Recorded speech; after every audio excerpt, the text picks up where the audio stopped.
ना ये गोटे बहुत बड़ मुहूर्त ओडिशा पाई बिजु प्रेमी एवं बिजु जनता दल जे नवीन बाबू नवम थर दायित्व नवाक जाऊँच एवं ओडिशा गोटे नुआ समीकरण तैयारी हबो नुआ आशार संचार हबो आम कर्मकर्ता एवं नेता मान भितर एवं समस्ते आम किपरि भाव पुनर्बार 2029 शासन व्यवस्था को आसबू से जोरतोर उद्यम हबो एवं भारतीय जनता पार्टी विरुद्ध विशेष करके जो गोटे अपारग सरकार किपरि भाव में प्रहात करा से रणनीति तैयारी हबो एवं रणनीति को नहीं आम लोक निकट को जीव नुआ समीकरण नुआ आइडिया नुआ योजना भारतीय जनता पार्टी को परास्त करने तैयारी करा नुआ लोक भी आसबे विभिन्न दलरू विभिन्न बुद्धिजीवी एवं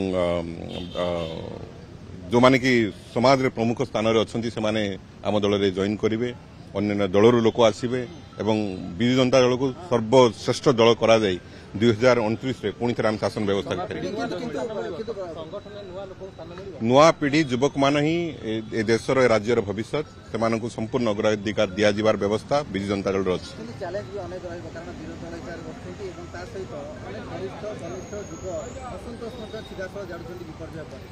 ना चैलेंजेस गोटे पॉलिटिकल पार्टी को तो सहस्राधिक रहिबो किंतु से चैलेंज को किपर मुकाबला करा जिवो सेति बिजु जनता दल सब प्रस्तुत अछि तार रणनीति भी आम पाखे अच्छी एवं समस्त आम गोटे परिवार रे किपरि भाव में पारिवारिक कार्य को तोला जाए बिजु जनता दल ठीक भाव में शिखी न सम्मिश्रण समस्तंकर सम्मिश्रण युवक कनिष्ठ वरिष्ठ